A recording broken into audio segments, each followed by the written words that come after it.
კიდევ ერთხელ მივესალმებით მათ, ვინც ახლა შემოგვიერთდა რადიომედის დღის არხის ფორმატში განვაგრძოთ მუშაობა სტუდიაში ისტორიკოს ბატონ ნუკრი შეშულს მოსმენლობ გამარჯობა. გამარჯობა. მადლობა სტუმრობისთვის. მადლობა თქვენ. ნუკრი მე თქვენი სტუმრობის მეტი ნაწილი მინდა გეოპოლიტიკური მიმოხილვას დაუთმო და ამაზე გავაკეთოთ აქცენტი, თუმცა შიდა პოლიტიკური პროცესების შეფასებით დავიწყოთ. გავაერთიანებ სამ თემას და თქვენ გაშალეთ პასუხი. ჩვენ ვხედავთ, რომ 4 ოქტომბრის არჩევნების შემდეგ კიდევ უფრო მკვეთრი და მრავალფეროვანი გახდა ოპოზიციური სპექტრი, რომლის სიჭრელეზე ისედაც იყო საუბარი, საერთოდ ამ ველიდან გაქრა სალომე ზურაბიშვილი, ყოფილი პრეზიდენტი, რომელსაც როგორც ჩანს, სხვა პოლიტიკური მიზნები ჰქონდა, მაგრამ ამ სფეროზე არ არის. ბატონ გიორგი გახარიას გუშინ დაუსრულებლად შეუფარდეს ახვითის ღონისძიება, ორი კონკრეტული საქმე იყო. ყოფილი პრეზიდენტი მიხეილ სააკაშვილი სამედიცინო დაწესებულებიდან პენიტენციალურ სისტემაში გადაიყვანეს და ამასობაში დღეს დილით იყო მკვეთრი პოლიტიკური განცხადება, მოვისმინეთ საქართველოს პარლამენტის თავმჯდომარისა, რომელმაც ძალიან ნეგატიურად შეაფასა გერმანიიდან ახლად დაბრუნებული ელჩის ბატონი ფიშერის კვლავ აქციაზე მისვლა და რა აი ამ მოცემულობაში როგორ ხედავთ პერსპექტივას პოლიტიკური პროცესებისა ოპოზიციურ სივრცეში, იმიტომ რომ ჩვენ როდესაც მიხეილ სააკაშვილის სამედიცინო დაწესებულებიდან ისევ საზღვაო ხსოვების სივრცეში გადაყვანაზე შეფასების ნაწილში მოვისმინეთ, რომ აღარ აქვს უკვე მას რაიმე ტიპის ეფექტი ან შანსი, რომ შიდა პოლიტიკურ პროცესებზე გავლენა მოახდინოს. გახარიას პარტია მაგალითად გარეთ და ბოიკოტის რეჟიმში და აქციაში მონაწილეობას საერთოდ ახლა მოვისმინეთ განცხადება, რომ თვის ბოლოს თვის დაგეგმილ ოპოზიციურ აქციასაც არ შეუერთებიან და პარლამენტში აგრძელებენ მუშაობას და რა გამოდის ელჩის მისვლის ერთ-ერთი მიზეზი იყო, რომ ეს დაკარგული იმპულსების რაღაცა ნაპერწკალი ყოფილიყო იმისთვის, რომ გარე აქციას ქონოდა მეტი მხარდაჭერა. ფართო ესეთი თემა, თუმცა შეიძლება მისი დავიწროება, ხდება ძალაუფლების კონსოლიდაცია ქართული ხელისუფლების მიერ და რას ნიშნავს, რომ აქამდე და რას გულისხმობ. ეს შეიძლება გავიგოთ ორ ნაწილად, ხო? ერთი ის რომ დემოკრატიული რაღაც პროცესები და დემოკრატიული სისტემა იშლება, როგორც ოპოზიცია აფასებს ამას და შეიძლება გავიგოთ აბსოლუტურ სუვერენისტულ ნაწილად, როდესაც ქვეყანას დაკარგული ქონდა გარკვეულწილად საკუთარი საკანონმდებლო ჩარჩო და ის ხშირად დაკარგული ქონდა, იმიტომ რომ გარე გარკვეულწილად ზეგავლენების გამო ეს ჩარჩო არ მუშაობდა ისე ეფექტურად, როგორც უნდა ემუშავა. ასე ვთქვათ, გარეთ არგზე უფრო იყო აწყობილი. გარეთ არგზე უფრო იყო აწყობილი, ეს დემონსტრირებულად უკვე სიმბოლურ დონეზე ეს რაღაცნაირად დამთავრდა. ანუ ხელისუფლებამ დაასრულა ოფიციალურად, აი ესეთი გადაწყვეტილებით ოფიციალურად დაასრულა საუბარი იმ პოზიციიდან აპოზიციაში ის იმყოფებოდა აქამდე და ესა განაცხადი პრაქტიკულად, რომ ჩვენ აწე თუ დაგველაპარაკებით აბსოლუტურად სხვა პოზიციიდან, არა როგორც მასწავლებლები მოსწავლეს, არამედ დაგველაპარაკებით როგორც ერთი სახელმწიფოს წარმომადგენელი ესაუბრება მეორე სახელმწიფოს წარმომადგენელს, ან რაღაცა ერთი კავშირის წარმომადგენელი კონკრეტულ სახელმწიფოს. ჩვენ ვართ სახელმწიფო ამ გაგებით, სახელმწიფო ინტერესების გამტარებელი. და აქედან გამომდინარე, ეს მიდგომა უკვე ცვლის თვითონ ურთიერთობის დინამიკას. რა თქმა უნდა, როდესაც ურთიერთობა სხვა ფორმატში იყო, ამის აღიარება ახლა რომ ევროკავშირმა თავის გავლენები დაკარგა ქართულ პოლიტიკურ პროცესებზე, ეს ნიშნავს, რომ ახლა ამხელა ორგანიზაცია, ამხელა გაერთიანება, რომელიც არის ერთ-ერთი ყველაზე მდიდარი, თუ ჩვენ ავიღოთ სოფლიოს მესამეა, ხო, არის შეერთებული შტატები, ჩინეთი და ევროკავშირი. ეს რამდენი ხანი გაგრძელდება ეს საკითხი, მაგრამ დღესდღეობით ესეთი მდგომარეობა და არსებობს რაღაცა პატარა საქართველო, რომელიც სულ რაღაც რამოდენიმე წლის წინ ყველაფერში უჯერებდა, კრიტიკასაც კი ვერ ბედავდა და უცბად ესეთი პატარა სახელმწიფო ესეთ დემონსტრირებულ ნაბიჯს დგავს. ეს სიმბოლური შეურაცხყოფაა თვითონ ეგრე აღიქოს სიმბოლური შეურაცხყოფა ევროკავშირისთვის, იმიტომ რომ არა იმ გაგებით ეს რამდენად სამართლიანია თუ არ არის, არამედ როგორ შეიძლება ესეთი ესე იგი სუსტი ეკონომიკის მქონე, მცირე დემოგრაფიის მქონე, ჯარიც ესე იგი რა ჯარი ხავს საქართველოს, ხო?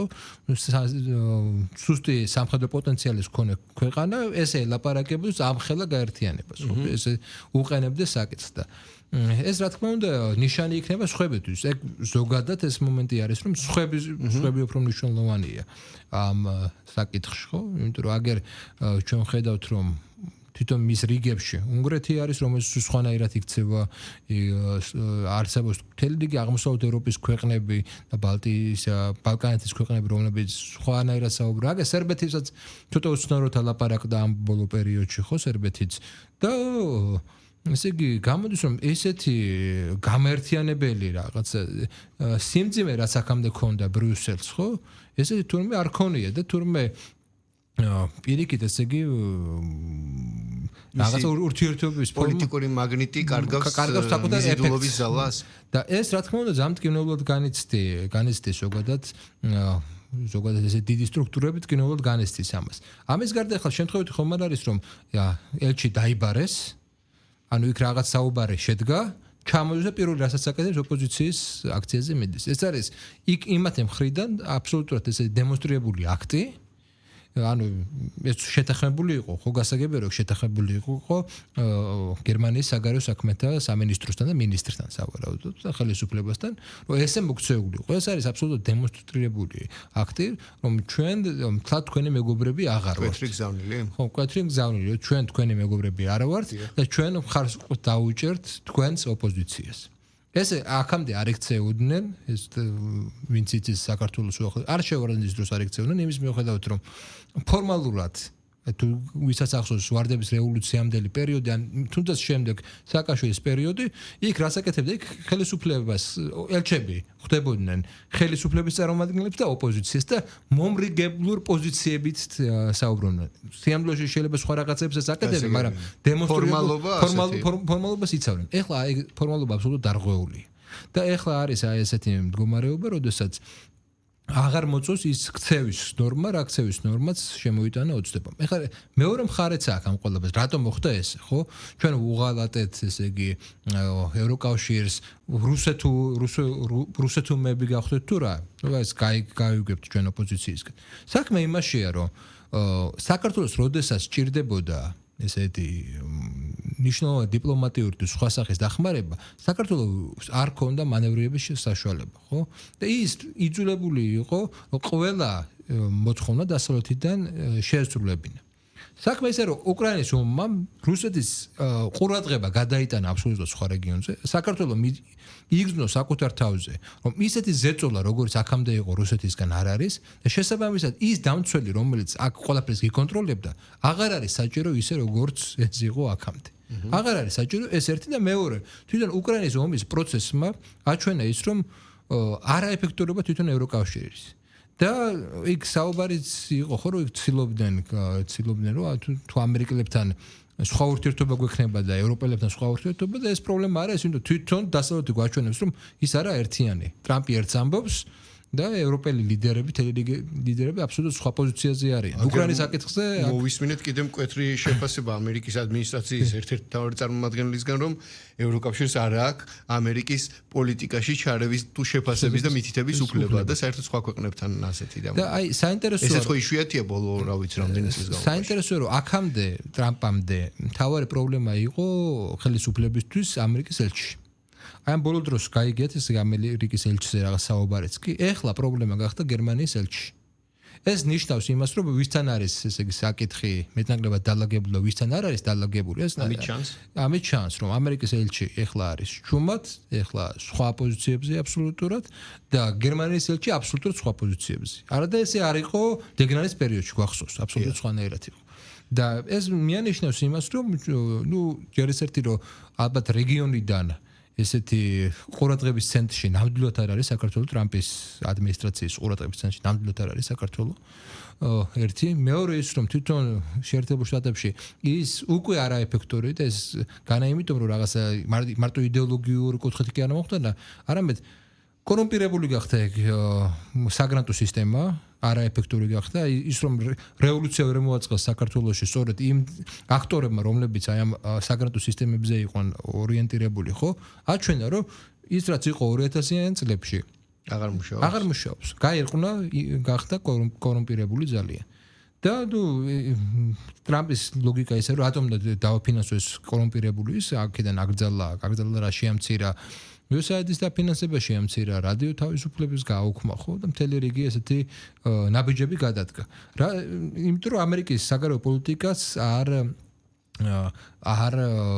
აძლევდა რაღაც ბენეფიტებს. პირიქით შეიძლება ითქვას, რომ ქმნიდა რაღაც ილუზიურობას იმისა, რომ თითქოს ამერიკა ისეთივეა, როგორც აქამდე იყო. ამერიკა მართლა ისეთი მდგომარეობაში აღმოჩნდა 91 წლის შემდეგ, რომ მდგომარეობაში არც ერთი დიდი სახელმწიფო მსოფლიო ისტორიაში არ ყოფილა. შეიძლება რაღაცა მონაკოჩე ჩინგიზ-ყაენის პერიოდი რაღაცა შეიძლება, მაგრამ ზუსტი ანალოგია არ არის. ეს არის ერთპიროვნული მიზიდულობის ძალა სამყაროში, რომელსაც არ ქონდა ესეთი მოწინააღმდეგე არ ხავდა. დღეს უცბად თავი წამოყო უამრავმა მოწინააღმდეგემ და თვითონ ამერიკის შეერთებულ შტატებში შიდა ეკონომიკურმა კრიზისებმა აჩვენა ის, რომ ამერიკას არ შეუძლია იმ როლის შესრულება, რაც მას ეგონა რომ შეეძლო. არ შეუძლია მაგალითად რომ კონტინენტის სოფლიოში ყველა კონტინენტზე ერთდროულად აგვაროს საქმეები. არ შეუძლია. მას სჭირდება კონცენტრაცია, როგორც ყველა ნორმალურ იმპერიას, როგორც ყველა ნორმალურ დიდ სახელმწიფოს, მას სჭირდება კონცენტრაცია და სადღაც უნდა ეს ყურადღება მოაკლდეს, რომ სადღაც გაძლიერდეს ეს ყურადღება. აქამდე ესე არ იყო, აქამდე გაშლილი. მით უმეტეს მულტიპოლარული არ იყო, ერთი პოლუსი იყო საბჭოთა კავშირის დაშლის შემდეგ და როგორც ჩანს, აი ამ გარემოებამ მოდუნების ელემენტი შეიტანა. იმიტომ რომ ამასობაში მოდუნების ელემენტი შეიტანა თუ ეს ბუნებრივი ისტორიული პროცესია. ორივე მომენტი არის, მაგრამ უნდა ითქვას, აი ზოგადად კავკასიაში ამერიკელების შემოსვლა ზოგადად გაცვლილი იყო, აი ბჟენდესკის ციგნი ვიცით საკითხული, გაცვლილი იყო არა იმაზე, რომ მაინც ეს რეგიონი აინტერესებდა, არამედ იმაზე, რომ ამ რეგიონიდან ის ქმნიდა მთლიანად ეგრეთ წოდებული ბჟენდესკის აქვს ევრაზიული ბალკანეთი, ეს არის შუა აზიიდან ბალკანეთამდე ტერიტორია.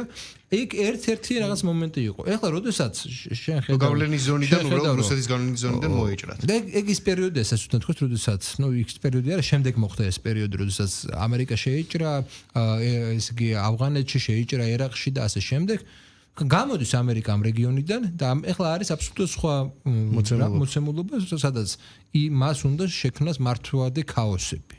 მართვადი აქ ჩვენ ხედავთ, რომ შემთხვევითი არის ავღანეთსა და პაკისტანს შორის დაპირისპირება, რატომ? იმიტომ რომ სწორედ ის გზები, სადაც შუა დერეფნის ტერიტორია არის და შუა დერეფნის პროექტის ქაშლა ეს არის მთავარი მოცემულობა ამერიკის, იმიტომ რომ ამერიკის ჰეგემონიას თუ რამე უშლის საფრთხეს, ეს არის დიდი სახმელეთო გზების შექმნა ევრაზიის კონტინენტზე.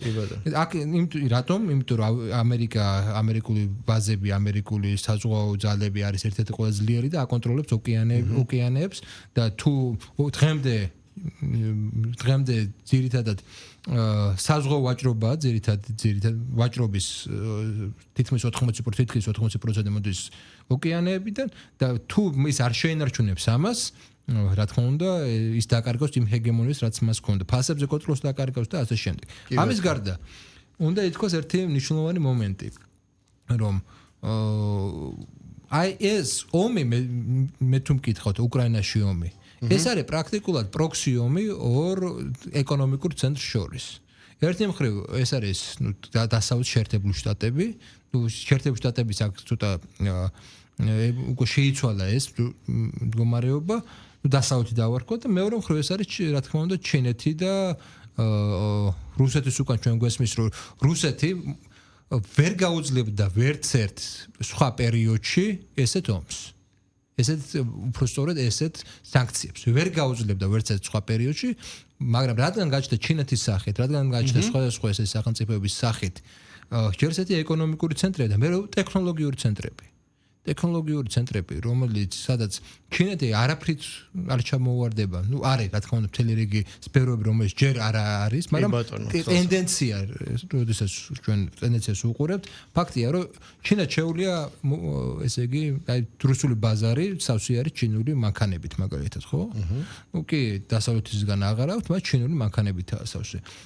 ტექნოლოგიები, მობილური გინდა, სხვადასხვა საშუალებები, სამხმარებლო საშუალებები, ეგ საბჭოთა კავშირის აბსოლუტური უფლება არ ქონდა. საბჭოთა კავშირის მეორე მსოფლიო ომის შემდეგ დაუწესეს ტექნოლოგიური ემბარგო და ის ამ კომპენსაციას ახდენდა ეგრეთ წოდებული ტექნოლოგიური შპიონაჟით, ხო? იპარავდა კოპირებით, ანუ ის ძლიერი იყო მაგ ესე იგი შპიონაჟით, ტექნოლოგიური შპიონაჟით, მაგრამ არ იყო სხვა ცენტრი, ეხლა არსებობს ჩინეთია. და ჩინეთის ტექნოლოგიზაცია გამოიწვია ისევ დასავლურმა კომპანიებმა, როდესაც გადავიდნენ მასობრივად. აი ეს ვიგულისმე, როდესაც მარტო მოთამაშე იყო მთელს პლანეტაზე ამერიკის შეერთებული შტატები, სწორედ მან ასევე დიდი კონტრიბუცია გასწია შეგნებულად თუ შეუგნებლად ჩინეთის განვითარებისთვის და მესმის რომ იქ უფრო მოხერხებულად იმუშავეს და არა უბრალოდ იაფიანი მუშახელის რანგში, არამედ გონებრივი თვალსაზრისით ტექნოლოგიების ათვისების კუთხით გამორჩეულები აღმოჩნდნენ. რა იყო თავარი მოთხოვნა? ესე იგი, ეგ უნდა გვესვენდეს, რომ ზოგადად როდესაც ინდუსტრია შემოდის, შენ გჭირდება ორი რაღაც: იაფი მუშახელი და განათლებული და იაფი მუშახელი. და რა მოთხოვნა იყო? აი ჩვენ ინვესტიციებთან ბიზნესთან განსხვავებით. ისინი ამბობდნენ, ჩინელები ამბობდნენ, კი ბატონო, გადასახადები არ გექნება, დაბალი იქნება, იაფი მუშახელი იქნება, მაგრამ ორი რაღაცა არის.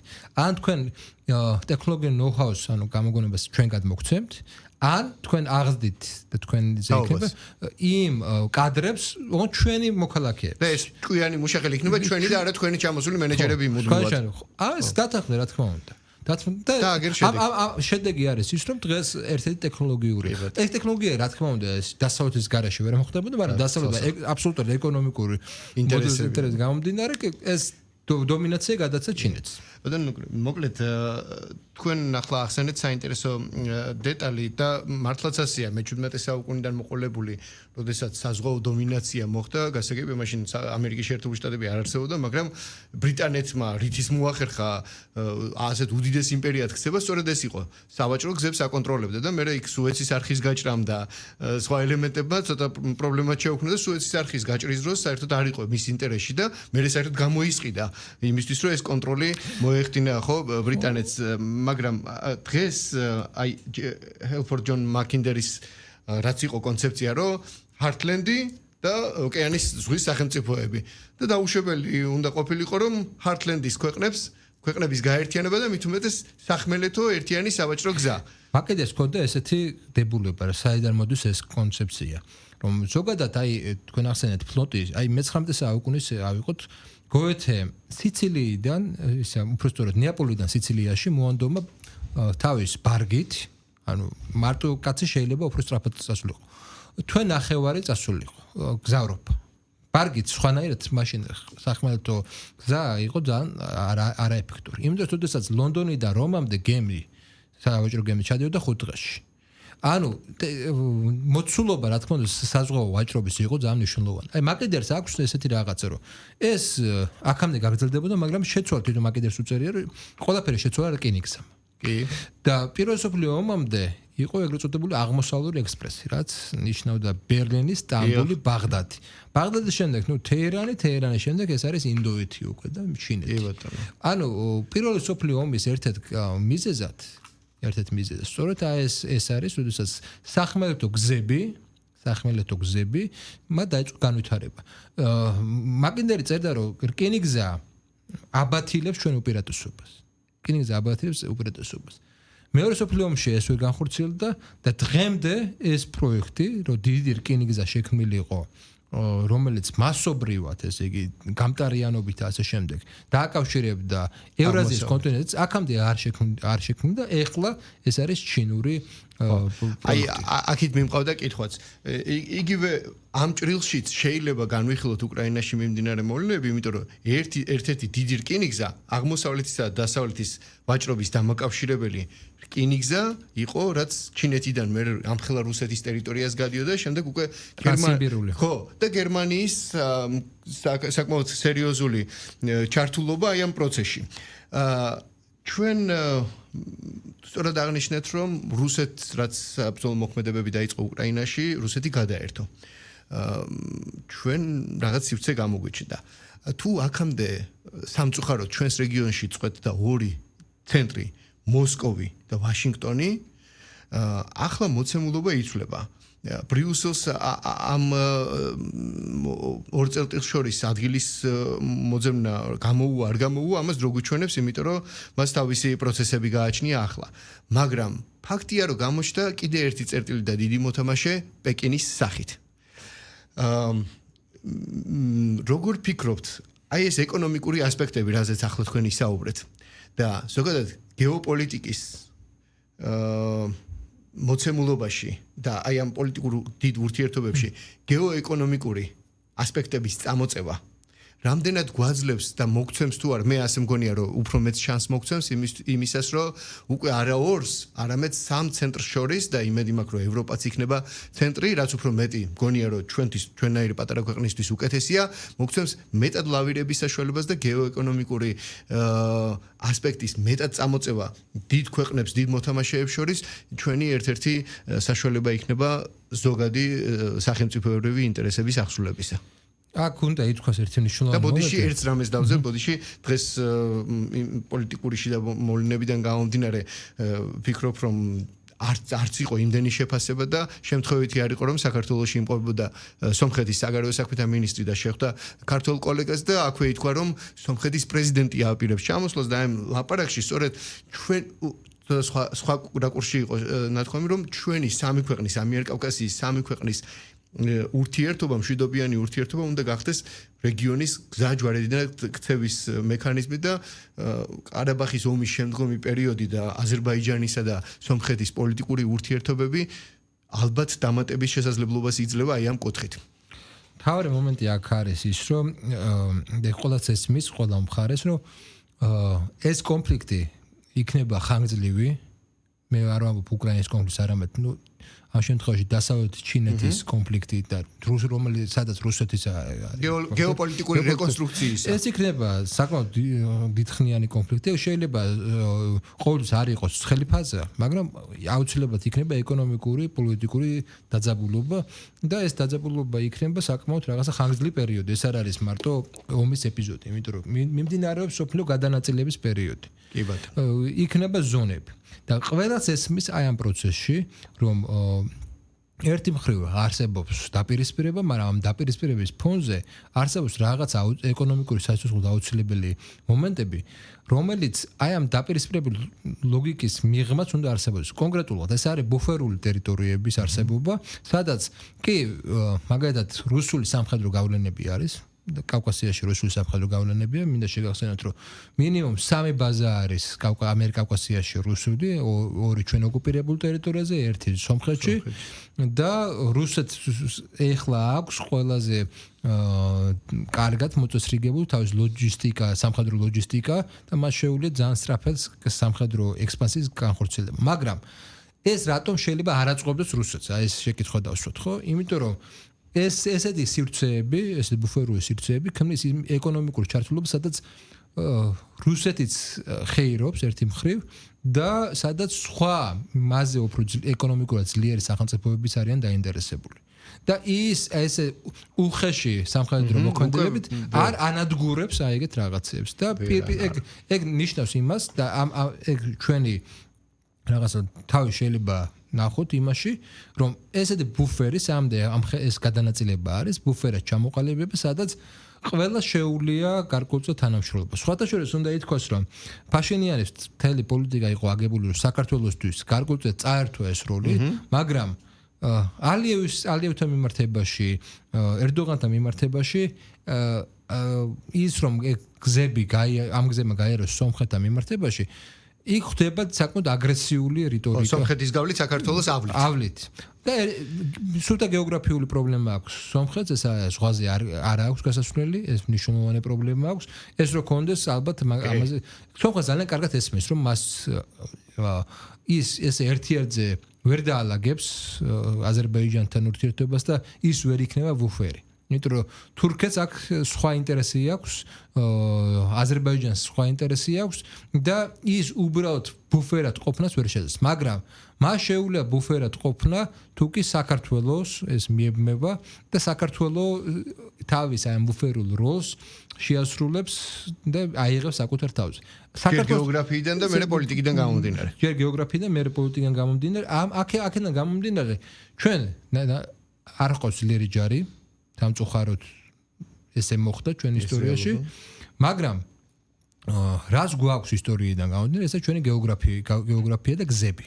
და ის რომ ადრე თუ გვიან ეს აქტიურად დადგება და ეს არის დაპირისპირება სომხეთსა და აზერბაიჯანს შორის, ეს არის ჩილო სამხრეთის სარკინიგზო გზები. აქ ჩდება როგორც აფხაზეთის საკითხი, აქ ჩდება ისე ორი საკითხი. ირანს არ უნდა რომ ეს სარკინიგზო გზამ გაიაროს აზერბაიჯანის ტერიტორიაზე და უნდა რომ სომხეთის ტერიტორიაზე გაიაროს, აზერბაიჯანს არ უნდა ეს რომ სომხეთის ტერიტორიაზე გაიაროს. მაგრამ ირანსა და რუსეთს ძალიან უნდათ სამხრეთ ჩრდილოეთის მაგისტრალის სრულფასი უნდა დამოქმედება, სადაც ჩვენც ვიკვეთებით. და აქედან გამომდინარე, თვითონ აზერბაიჯანული ლოგიკიდან გამომდინარე, ის თუ არ გაივლის აზერბაიჯანის ტერიტორიაზე, იდეოლოგიურად, მორალურად ისინი ემზადებიან ამ ომისთვის. შემთხვევითი არ არის რომ ალიევმა განაცხადა, რომ ისტორიულად, ერევანი ყოველთვის აზერბაიჯანული ტერიტორია იყო და განაცხადა რომ ჩვენ დავებნო ჩვენ ისტორიის მიწებს არა ომით მაქანით ჩასვლით ხო განაცხადა ეს. იმ დროს როდესაც ფაშინიანი საუბრობდა რომ ეს კონფლიქტი KGB-ს ესე იგი შექმნილი იყო როგორც სომხურ-აზერბაიჯანული კონფლიქტი KGB-ს შექმნილი იყო. ანუ რიტორიკულად განსხვავდება, იმიტომ რომ ის ელოდება რომ ეს გზა გაიხსნას ფაშინიანი და ცდილობს რომ აი ეს ბუფერის როლი ითამაშოს, მაგრამ ორივეს ძალიან კარგად ესმის რომ ირანზე არის დამოკიდებული ეს რკინიგზა სადგავა და თუ კი ეს გავა სომხეთის ტერიტორიაზე თურქეთი და აზერბაიჯანი გარკვეულწილად თამაშგარებს მდგომარეობაში არ ამას მაქსიმალურად ეცდებიან არ დაუშვათ. ამიტომ ის რომ ერთი მხარეა ყარაბახის კონფლიქტი, მაგრამ ის რომ არასდროს არ იქნება ტყუილუბრალო არ იქნება იწყება ლაპარაკი რაღაც ისტორიულ სამართლიანობაზე და ისტორიულ მიწებზე, ხო? რასაც ალიევი და აზერბაიჯანი სარჩული შეიქმნა. რა თქმა უნდა, ეს არის იმისთვის, რომ თუ კი ეს პროექტი გადაწყდება აზერბაიჯანისგან არა სასურველად, რომ ეს პროექტი რაღაცნაირად ჩაჩალოს. დრო არ გვექნება ამის, მაგრამ აუცილებლად უნდა გკითხოთ და შეგიძლიათ მოკლედ მიპასუხოთ. ჩვენ მოვისმინეთ ამერიკაზე ახსენეთ, რომ რეგიონში რა უნდა, როგორ უნდა ბოლომდე ვერ ვიგებთ, მაგრამ ზანგეზურის კორიდორის თვალსაზრისით და სომხეთ-აზერბაიჯანს შორის მშვიდობის ყოფილის რანგში ჩვენ წარგვიდგა ბატონი ტრამპი და იქ საზეიმოდ ითქვა დოკუმენტის ხელმოწერაზე. ამითი გასაგებია იქ პრაქტიკული რა იყო ეგ ცოტა გრძელვადიანი თემაა, მაგრამ რა სიგნალი იქნა გაშვებული ამერიკის მხრიდან, რომ შეიძლება იქ ასე მკვეთრად არა ვარ, მაგრამ რეგიონი ჩემი ინტერესის სფეროშია და ირანსა და რუსეთს სიგნალი გაუგზავნო თუ რა იყო ეს. შემდეგ ტრამპის გამოვიდა და ვერ გაიხსენა ეს სახელმწიფოების სახელები, ხო? ეს მომენტიც არის. ფაქტია, რომ უნდათ თუ არ უნდათ ზოგადად, როდესაც ჩვენ საუბრობთ ამ ზანგეზურზე, შიშები იყო საქართველოში და ჩვენ ფუნქციას წაგვართოს, ვერ წაგვართოს ფუნქციას, იმიტომ რომ გამტარიანობა მაქსიმუმ ზანგეზურს აქვს 7 მილიონი ტონის გამტარიანობა ტვირთბრუნვის. რაც არის ძალიან ცოტა. საქართველოს აქვს მასზე, ესე იგი საქართველოში გამტარიანობა უნდა იყოს 48 თუ 47 მილიონი ტონა მაქსიმალური. ანუ კონკურენტის გეოგრაფიულად არ არის, მაგრამ არის მეორე მნიშვნელოვანი მომენტი. ზანგეზურს რა მნიშვნელოვანი მომენტი აქვს?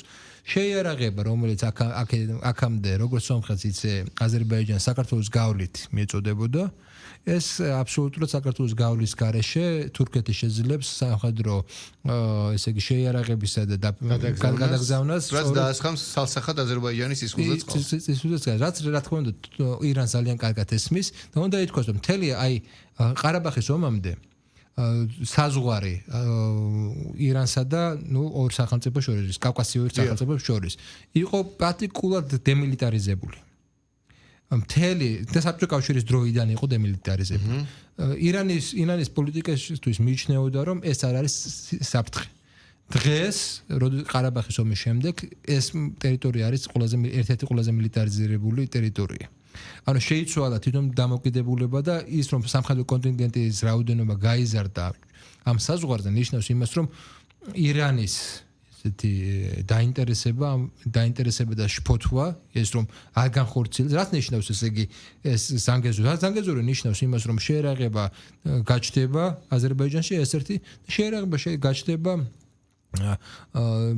თაბრიზი არის ირანის ტერიტორია, სადაც ცხოვრობენ თურქულენოვანი მოსახლეობა.